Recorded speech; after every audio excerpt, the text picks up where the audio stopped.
Donc voici les deux moules décor bûche disponibles en ce moment sur le catalogue en ligne, enfin, ou le catalogue auprès de la conseillère. Donc vous avez deux pour 7,90 € je crois, je ne sais plus exactement. Vous avez, voilà. Je vais faire attention de pas les... Voilà. Vous avez deux. Vous en avez deux. Donc celui-ci et celui-ci. Donc celui-ci, c'est exactement le même. Hein. C'est des petits nuages et puis des petits... vous voyez, on le voit bien là. Donc celui-ci, il est rouge. Et celui-ci, il est jaune, doré. Donc du coup, je pense que... le doré, je vais le garder parce que je vais l'utiliser, je pense, sur du chocolat noir un peu plus tard. Mais le rouge, on va s'en servir pour notre bûche.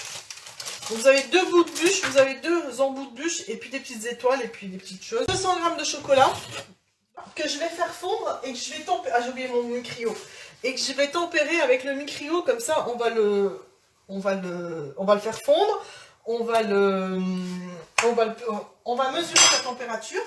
Ensuite, je vais le faire descendre. Donc on fait fondre le chocolat à 40-45 degrés, on le fait refroidir entre 34 et 35, enfin 33 et 34 pardon. On ajoute 1% du poids de micrio, donc du coup j'ai mis 200 g, je mettrai 2 g. Et quand il est entre 29 et 30 degrés, on peut lui...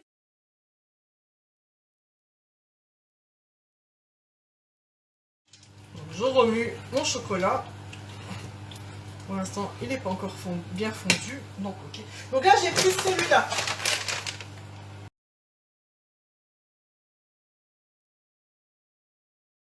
Donc allez, on va regarder à combien il est notre chocolat.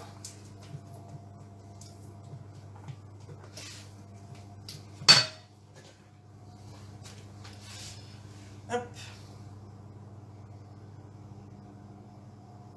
Donc je dois être à 33. Hein, je suis à 36, 37, 38. Ok, bon, ça descend gentiment, donc c'est parfait.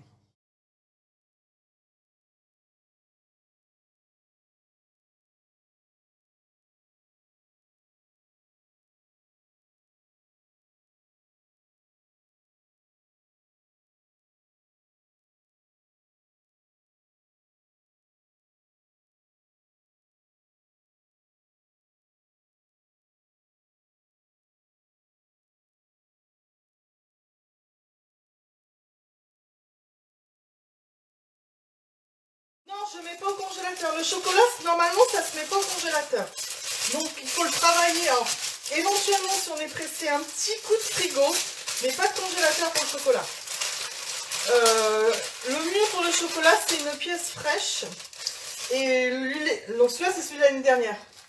Et lui laisser le temps de cristalliser et de refroidir. C'est tout. Donc en général, on le démoule que le lendemain, ou le soir éventuellement, mais normalement pas de congélateur. Il faut pas de froid. Il faut lui laisser... normalement, il faut, pour qu'il cristallise bien et que la courbe de température descende bien et que le chocolat ne blanchisse pas dans le temps, il ne faut pas qu'il y ait trop de différence de température. Il faut que le chocolat il descende tranquillement tout seul. J'en ai mis un peu trop de chocolat sur l'autre. Hop.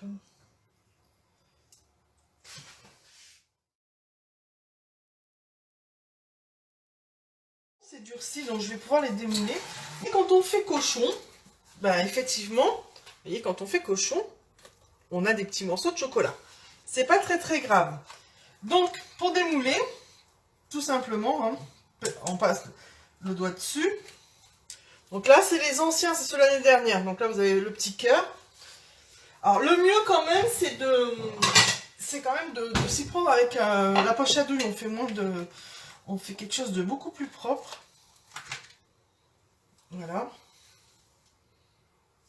Hein, donc ça, c'est les deux. Je vais les mettre ensemble. Et donc là, comme j'ai débordé, on a ça. Donc je vais l'enlever. Hop. Donc voilà, ça c'est mes embouts pour mes décorations dans les bûches. Hop. Donc ça, je vais le laver. Je pourrais quand même m'en resservir une fois lavé. Hein. Et ceux d'aujourd'hui, alors qu'est-ce que ça donne? Les nouveaux. Oh, c'est pas mal. Les nouveaux.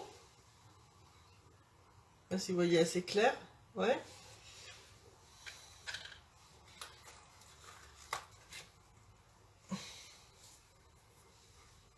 ça a l'air d'aller au niveau du tempérage. Voilà.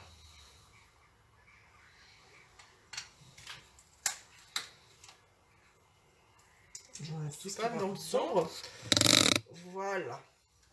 Donc vous avez... Voilà. Celui-là c'est cette année, celui-là c'est l'année dernière. Donc j'ai mes embouts de bûche. Bon bah je vous dis au revoir.